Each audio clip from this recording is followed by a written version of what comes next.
Hi everyone, I'm sorry for the delay in the video because I did promise to do one after I saw my surgeon on the 7th, but I got sick and I threw a party for my friend for her birthday, so I've been really busy. I did not forget you guys, so I'm going to start off with my non-scale goals. And one is to fit into the seatbelt. I can fit into mine right now, but barely, and I can't drive with it on because it pushes me too close to the back of the seat, and my chubby little arms can't reach the steering wheel. The next one is to walk 3 miles, and that one is kind of in conjunction with the previous non-scale goal that I mentioned, and that was Race for a Cure. It's a 3-mile walk, and I want to be able to complete that. So I have that down. If you guys are interested in sponsoring me, hit me up. It would be nice. If not, it's okay. The third one, okay, this is my silly one because I know I kind of throw some ridiculous ones in there, but I want to cosplay as a Slytherin student from Hogwarts School. I know, but it's something about the green tie. I want to wear the green tie and the skirt so bad. So I know you guys will see it when I do it. Trust me, you'll be looking for that video. The fourth thing is I want to be a normal sized person. You know, I don't want to be the largest person in the room anymore, or anything like that. So, and then my fifth and last one is to ride a bike. My fear is falling. I am worried that if I fall and I am injured, that people will not be able to help me get back up, or I will not be able to get up on my own, and it would be really embarrassing to have someone try to help me up. So I need to be skinnier so that I'm safer on the bike. My best friend, we got her a bike for her birthday, and so it would be really nice to be able to go out riding with my friends. So that is a goal. So wish me luck on obtaining that goal. This part is where I do my numbers. So I've been really excited about my numbers lately because they've been going down at a slow but steady rate. In January, I was weighed in at 427. On the 1st, when I went and got my blood pressure done, my weigh-in once a month with my physician, I weighed in at 406. Right after, the day after I got weighed in, I had a little visitor. And it wasn't a visitor that I necessarily wanted. Aunt Flo came knocking on my door. Ugh. And she was a right bitch this time. But I still had it on the 7th. And when I was weighed in on the 7th, I weighed in at 409. I was really disappointed because that was 3 pounds of water weight gained. And I really wanted to have that 406 written down on my surgeon's paper. But there's nothing that I can really do about that. It will be recorded next time. I weigh in this morning at 404, so I obviously dropped that water weight rather quickly. I'm happy with the number. I don't want it smaller or larger right now. I'm very satisfied with that number because that means I am 5 pounds away from my first big goal, and that's to be under 400 pounds.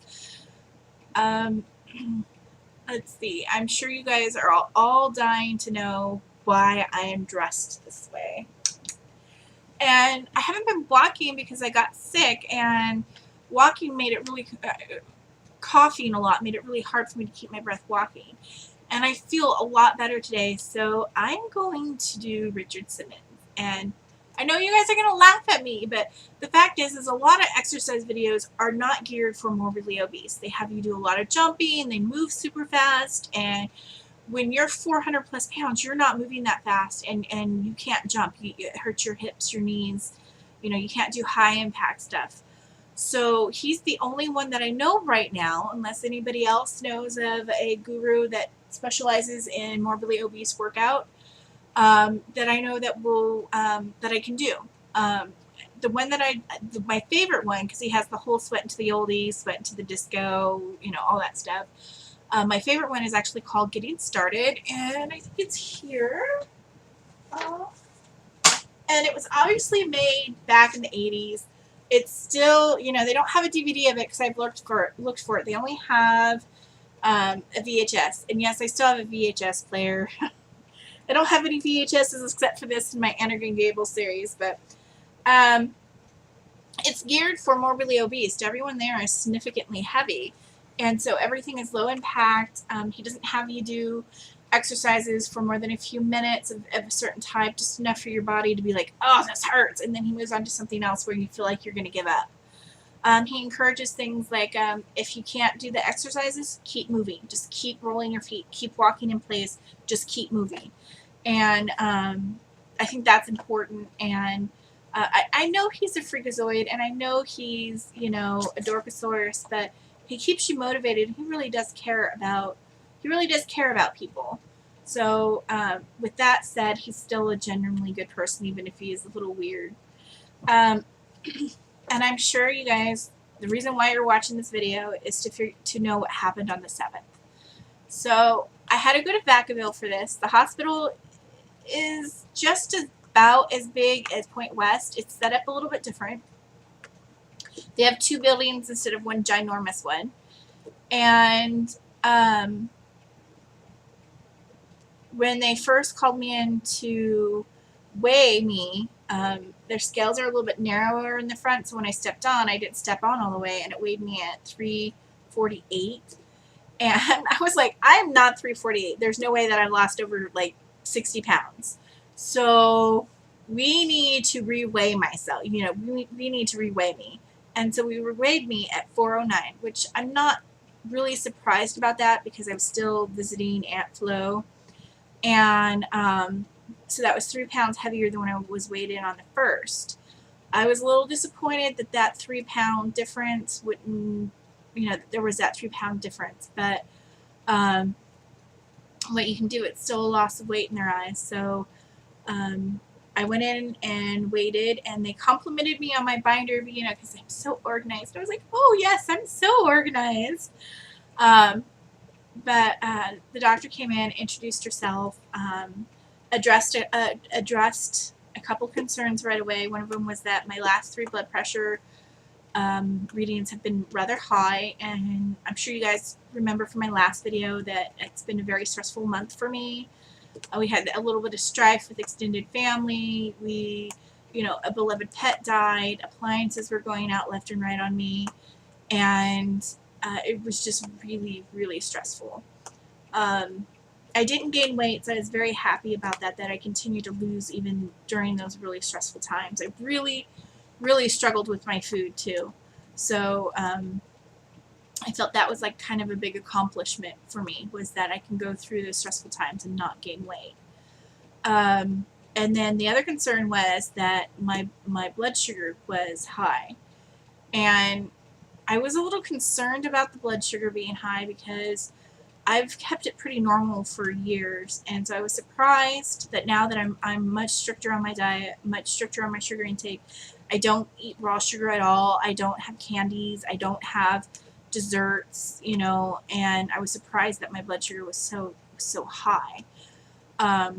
So I have to get those 2 things under control. She then talked to me about the options, and she totally nixed out the band right away. She's just like, no, not an option for you. So then we discussed the sleeve and the bypass, and she said I would be a good candidate for the sleeve. How did I feel about it? And I said I'd rather have the bypass, and I explained to her why, that it was faster, that I really felt that I was living on borrowed time right now, and that there was more long-term research done on the bypass and the success of it, where the sleeve is still relatively new. And so she agreed with me that the bypass would also be a good option. And she had to check my abdomen and stomach to see like how much weight was on my liver and around my stomach. And I wore a dress, stupid me, because if I had wore a shirt and a skirt, I could have just lifted my shirt up a little and pulled my skirt down, and she could have examined my stomach. But I wore a dress, so I had to literally lift the skirt of the dress up over my head. And she was like, oh my God, you have really tiny limbs. Like, you have really tiny legs. And I was like, Oh, and I didn't think that was a bad thing. I was like, well, at least when I lose the weight, I won't have to worry about my limbs. But she's like, all your weight is held in your abdomen. This is going to cause trouble with the surgery and with your healing. So we're going to ask you to lose 50 pounds more before you go into surgery. Now, I was really upset because a lot of other people, from what I understood, going through this program were only asked to lose about 20 pounds or at the most 10% of their body weight. I am asked to lose well above 10% of my body weight. And I understand why, when she explained it to me, I understood why, but that didn't stop me from having that emotional reaction. I mean, I handled it well. I don't think she really necessarily knew that I was as upset as I was by it. And she asked me, she said, well, what do you think about losing the weight? And I had basically told her, I was like, well, it's about safety, and it's not like you can wave a magic wand and, have the surgery go safer for me at this weight. And, if this is about safety, I'd rather lose the 50 pounds and be safer in the surgery. And since I want the surgery anyway, if I'm going to have the surgery, I'm just going to have to buck down and lose the 50 pounds. So by the time I get down to 350, that will be a total of 77 pounds lost. So, I mean, that's a lot of weight that you have to lose before the surgery. And I'm not going to lie, it was devastating. I know other people have different experiences, but I'm trudging along with the weight loss. I've lost since then, so I'm not giving up. My friends were very concerned and expressed concern about me giving up and that was a lot of weight to lose, and I appreciate them. Thank you for acknowledging that it was going to be hard, and thank you for your encouragement. So my parents have been really supportive as well, and I always seem to forget about them and acknowledging their support at the end of videos, but this time I want to say their support is always implied.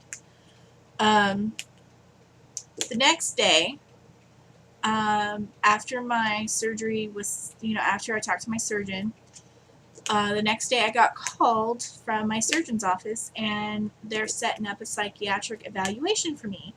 And that's going to happen on the 6th of October. I will also have a meeting with the health educator before I go into my psych evaluation. So I will be back in Richmond on probably the evening of the 5th, because I have to go in early for the appointments. I thought it was going to be afternoon, which it is, but it's becoming early afternoon. So I'm hoping maybe to go late Wednesday evening, come home early Friday.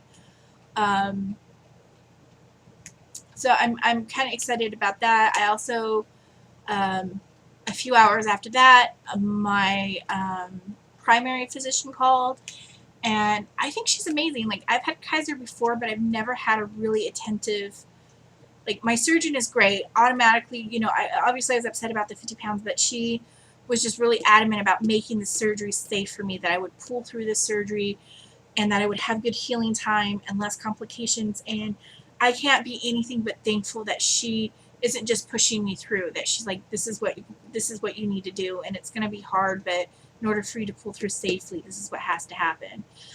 And then my physician called, and the first thing she said to me was, congratulations on your weight loss. You did a really good job. And, I'm just calling to check up on you. And I said, well, I was just getting ready to call and talk to you. And she asked me why. And I said, well, my blood pressure has been high, and I think I need to up the medication or change medication for that. And she said we were on the same page. So I was also concerned about my blood sugar, that I was a little concerned about how it's becoming abnormal now that I'm watching my diet more. So obviously I'll need more help than my diet can give me right now, and if there is a way I can be put back on medication for it. She said we were on the same page, and she asked me how my stress level was, and I explained to her the stress that was going on. She said, yes, it sounds stressful. She was sorry for my loss of my animal, of course. So I will see her in the middle of this month for my weigh-in and my blood pressure check. So I kind of have two goals. One, to lose a certain amount by probably the end of next week, and then I want to get below 400 by the 6th. And I don't think that's a tall order because that's only 5 pounds. And, you know, I've been averaging 2 to 3 pounds a week. So I'm hoping that you know, that goal will be met. I know this video is running really long. I'm probably going to have to edit. But I think that is it for now. So I will say goodbye to everyone and thank you for watching.